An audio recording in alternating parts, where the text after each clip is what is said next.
Bismillahirrahmanirrahim. Bismillahirrahmanirrahim. Assalamualaikum warahmatullahi wabarakatuh. Anak-anakku sekalian, salam kenal. Nama Ustadz Budi Hermawan.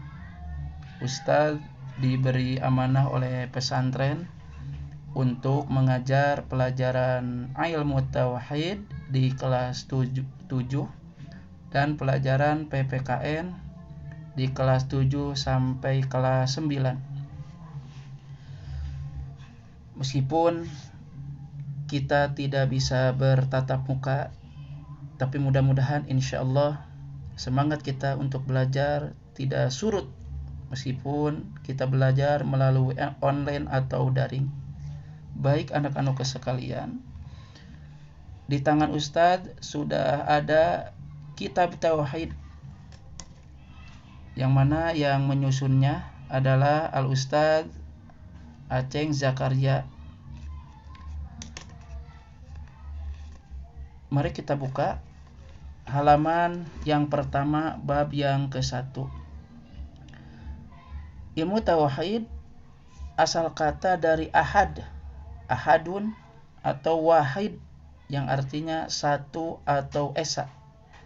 Jadi ilmu tauhid adalah ilmu yang mempelajari dan membahas tentang keesaan, ketauhidan kepada Allah Subhanahu wa ta'ala. Ilmu tauhid suka disebut juga dengan ilmu akidah, hubungannya dengan akidah, keyakinan, ideologi. Baik anak-anakku sekalian, halaman yang pertama tentang al-iman wa arkanuhu, pelajaran tauhid. Ustadz melarang kalian menulis atau menerjemahkan di dalam kitab langsung, tapi harus ditulis ke dalam buku tauhid masing-masing, jadi disalin. Cara menulisnya jangan lupa harus ada spasi, harus ada jarak. Buat apa Ustadz? Buat menerjemahkan. Jadi jaraknya tergantung kalian, asal bisa untuk menerjemahkan, tidak sempit. Seperti yang Ustadz contohkan di sini. Jadi buat kedepannya kalian menulis di buku kalian. Mungkin sekarang kalian belum tahu, Ustadz memberi keringanan, kalian bisa menerjemahkan dulu di dalam kitabnya dengan memakai pensil. Nanti disalin di buku tulis. Setelah itu kitabnya dihapus kembali sehingga bersih seperti semula. Anak-anak sekalian, jadi pelajaran kita hari ini, pertemuan yang pertama tidak akan banyak, cukup dengan 3 baris ya. 3 baris. Silahkan perhatikan, bisa menerjemahkan dulu, memberi sakal, memberi harokat di kitabnya dengan pensil. Nanti setelah pelajaran tuntas, kalian menyalin ke dalam buku tauhid dan kitabnya dihapus kembali. Bismillahirrahmanirrahim. Ustadz beri sakal harokat dulu. Al-imanu wa arkanuhu. Ulang. Al-imanu wa arkanuhu. Baris yang kedua. Al-imanu fil lughati at-tasdiqu bil qalbi. Ulang. Al-imanu fil lughati at-tasdiqu bil qalbi. Udah. Baris yang ketiga. wa fi syar'i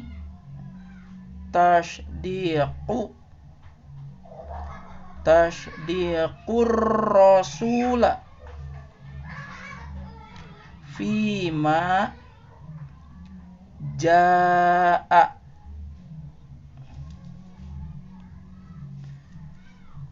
bihi an rabbihi kurang saddah. Ulang. Al imanu wa arkanuhu. Al imanu fil lughati at-tasdiqu bil qalbi wa fi syar'i tasdiqur rasula fima jaa bihi an rabbihi. Baik, kita terjemahkan. Ustaz harapkan kalian menerjemahkan per kata atau per lafaz supaya kalian lebih mengenal tentang kaidah bahasa Arab.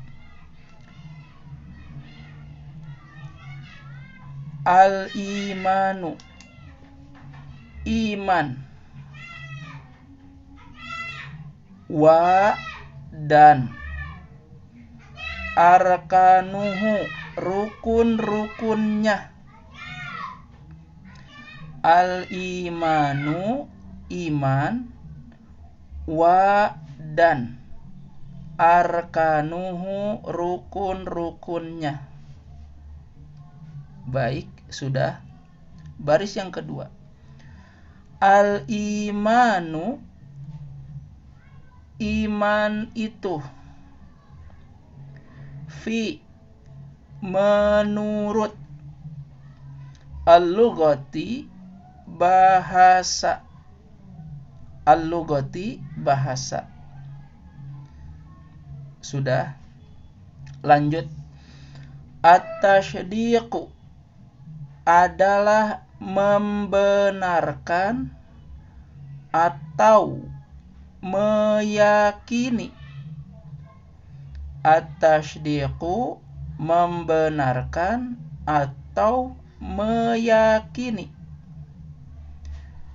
Bil qalbi, dengan hati. Bi, dengan. Al-qalbi, hati. Bil qalbi, dengan hati. Sudah. Baris yang ketiga. Wa, dan. Fi, menurut. Asyar'i, istilah atau syar'i, istilah. Tasdiqu adalah membenarkan atau meyakini. Tasdiqu, membenarkan. Ar-rasula, kepada rasul. Ar-rasula, kepada rasul. Fima, pi, pada. Ma, apa-apa. Fima, pada apa-apa. Jaa, yang telah datang. Jaa, yang telah datang. Bihi, dengannya. Nya itu kepada rasul. Bihi, dengannya. An, dari. Rabbihi, Tuhannya. An, dari. Rabbihi, Tuhannya. Ustaz sekali lagi. Al-imanu, iman. Wa arkanuhu, dan rukun-rukunnya. Al-imanu, iman itu. Fi, menurut al-lughati bahasa, at-tasdiqu adalah membenarkan atau meyakini, bil qalbi dengan hati, wa fi syar'i dan menurut istilah, menurut syar'i, tasdiqu adalah membenarkan ar-rasula kepada rasul, bima pada apa-apa, jaa yang telah datang atau telah disampaikan, bihi dengannya, an robbihi dari Tuhannya. Alhamdulillah, kalian sudah mengenal pengertian iman menurut bahasa dan istilah. Dan mudah-mudahan sedikit demi sedikit kalian bisa memahami bahasa Arab. Jadi anak-anakku sekalian, pelajaran yang pertama kita membahas tentang iman dan rukun-rukunnya atau rukun-rukun iman. Nanti kita belajar rukun iman yang pertama, iman kepada Allah. Rukun iman yang kedua, iman kepada malaikat Allah. Rukun iman yang ketiga, iman kepada kitab-kitab Allah. Rukun iman yang keempat adalah iman kepada rasul-rasul Allah. Rukun iman yang kelima adalah iman kepada hari kiamat, hari akhir. Dan rukun iman yang keenam adalah iman kepada qada-qadar dari Allah Subhanahu wa taala. Sekarang kita dasar membahas tentang rukun iman. Dan pertemuan kali ini kita membahas tentang iman menurut bahasa dan istilah. Jadi kita telah tahu bahwa iman menurut bahasa adalah membenarkan atau meyakini dengan hati. Jadi kalau ada yang bertanya, apa iman menurut bahasa? Kita jawab, iman menurut bahasa adalah membenarkan, meyakini dengan hati. Kholas. Dan menurut istilah adalah membenarkan apa-apa yang Rasul sampaikan dari Tuhannya. Jadi kita mengetahui bahwa Rasul, bahwa Nabi oleh Allah diberi kitab, termasuk Nabi Muhammad diberi kitab Al-Quran, adalah iman menurut istilah adalah membenarkan apa-apa yang datang, apa-apa yang disampaikan oleh Rasul dari Tuhannya kepada kita. Mudah-mudahan pertemuan kali ini ada manfaatnya. Insyaallah untuk pertemuan yang kedua, Ustadz memberikan tugas. Kalian tulis seperti contoh. Yang ini sampai al-imanul munafiqin. Jadi pertemuan minggu depan kalian tulis dari sini sampai sini sampai sini. Tulis di rumah, pakai spasi seperti yang contoh barusan. Insyaallah pertemuan nanti kita beri sakal, kita beri harokat dan diterjemahkan sedikit demi sedikit. Wallahu a'lam bishawab. Terima kasih perhatian anak-anakku sekalian. Mudah-mudahan kalian diberikan kekuatan oleh Allah Subhanahu wa taala insyaallah. Wassalamualaikum warahmatullahi wabarakatuh. Allahu la ilaha illa huwal hayyul qayyum